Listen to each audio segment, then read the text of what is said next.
लखनऊ के अलीगंज अग्निकांड में खुद की जान बचाकर बाहर निकलने वाले मोहम्मद आसिफ को काफ़ी सारी इंजरी आई है, लेकिन इस घटना से उनके मन में काफ़ी गहरा दर्द दिया है। और हमारे साथ आसिफ इस वक्त मौजूद हैं। इनको काफ़ी ज़्यादा इंजरी आई है, हाथ में इनके अभी भी पट्टी बंधी हुई है, साथ ही कमर में भी चोट है, जिस वजह से इनको काफ़ी प्रॉब्लम भी हो रही है।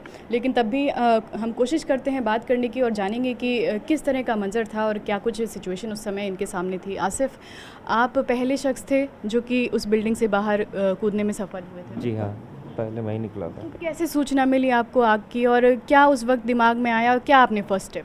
पहले ऐसे ही कैजुअली लोगों को कहा था कि सिस्टम बंद कर दो और जो है कुछ आग वाग लग गई नीचे, तो हम लोगों का नॉर्मल ही है। तो हम लोग धीरे धीरे उठ के जाने लगे। फिर जब बायोमेट्रिक पे थंब लगाया तो बायोमेट्रिक काम नहीं कर रहा था। फिर किसी तरीके से हम लोग थोड़ी देर वहाँ पे स्ट्रगल किया। फिर उसके बाद हम लोग दूसरे रूम में फांद के गए। वहाँ का रूम बाई चांस पता नहीं कैसे खुला छूट गया था। फिर उधर से हम आगे गए तो आगे जाके देखा सीढ़ियों से खूब धुआं आ रहा था। तो मैंने टावल निकाल के अपना पानी उसमें डाला और उसी को मुंह में जो है ना लगा के मैं सांस, धुआं इतना आ रहा था तो मैं उसी से लेके सांस ले रहा था उसी से। तो आगे गया तो आगे से भी धुआं आ रहा था, पीछे से और ज़्यादा धुआं आ रहा था। तो फिर लोगों ने नीचे से कहा कि जो है तार पकड़ के नीचे आ जाओ या कूद जाओ यहाँ से, ऐसे कह रहे थे लोग। तो फिर आखिर में जब बहुत ज़्यादा चीज़ें, बहुत धुआं भरने लगा रूम में, कुछ दिखना ही बंद हो गया, सांस भी आना बंद हो गई, तो मजबूरी में मुझे तार पकड़ के नीचे आना पड़ा। आपके साथ और कौन कौन थे जो कि जिन्होंने कूदा? मेरे पीछे आई हैं लवप्रीत, आई हैं अंकित, आया है अभिषेक, आया है और शैलेंद्र आया है। इतने ही लोग को मैं देख पाया हूँ। आपकी फ्लोर पे आग नहीं लगी थी, वहाँ पर धुआं ज़्यादा भरा? वहाँ पे नीचे से धुआं आ रहा था, ऊपर साइड बहुत ज़्यादा। जी। क्या कोई एग्ज़िट, इमरजेंसी एग्ज़िट या कुछ फायर के इंतज़ाम? कोई फायर के इंतज़ाम थे लेकिन वो कुछ काम नहीं कर रहे थे। और इमरजेंसी एग्जिट तो कोई था ही नहीं, एक ही रास्ता था आने का, जाने का, एक ही रास्ता था। कोई उस रास्ते पर धुआं भरा हुआ? उस रास्ते में बहुत धुआं भरा हुआ था, वहाँ से आग की लपटें भी आ रही थी। तो वहाँ से निकलना किसी का पॉसिबल भी नहीं था? वहाँ से जो आदमी निकलता वो भी अच्छा खासा बर्न हो जाता, इसलिए वहाँ से निकलना बहुत मुश्किल था। सामने आग लगी हुई थी, उसी रूम के सामने जस्ट सामने से होके जाना था। मुश्किल था वहाँ से निकल पाना। ऊपर के रास्ते पर ज़्यादातर जो बॉडीज़ निकाली गई सब ऊपर के रास्ते से निकाली गई हैं। वहाँ पर क्या कोई क्योंकि एक ऑप्शन था कि छत पे जा सकते थे, छत क्या लॉक थी वहाँ पे? और ऊपर की फ्लोर पर ये भी कहा जा रहा है कुछ लोगों ने बाथरूम में खुद को बंद कर लिया था पीछे वही जब मैं आगे साइड आया तो मैंने आवाज़ लगाई एक दो लोग को, तो आगे धुआं इतना था वो डर के मारे पीछे चले गए। उनको लगा पीछे बच जाएंगे। और मुझे सामने खिड़की देखी तो मुझे लगा था सांस यहीं से मिल सकती है, मुझे भी सांस नहीं आ रही थी। तो मैंने उस वहीं जब खिड़की से बाहर निकाला तो लोग खूब चिल्ला रहे थे, पीछे से भी लोग चिल्ला रहे थे, आगे से भी लोग चिल्ला रहे थे, कहने लगे कि इधर तार पकड़ के आ जा, कूद जा नीचे, कूद जा। तो मजबूरी मुझे तार पकड़ के आना पड़ा नीचे। लेकिन छत का रास्ता खुला था तो उनकी जान बच? छत पे जा सकते थे लेकिन छत ऊपर से उन्होंने लॉक कर रखी, चैनल लगा हुआ था, वहाँ 2-3 ताले लगे हुए थे, नहीं जा सकते थे। अगर वहाँ खुला होता वो तो हम सब चले जाते, सब बच जाते। ज़्यादातर जिनकी डेथ हुई है वो आपके ही स्टाफ या स्टूडेंट्स हैं? सब मेरे साथ ही बैठते थे, सब मेरे 2 फ्रेंड ही थे। जी।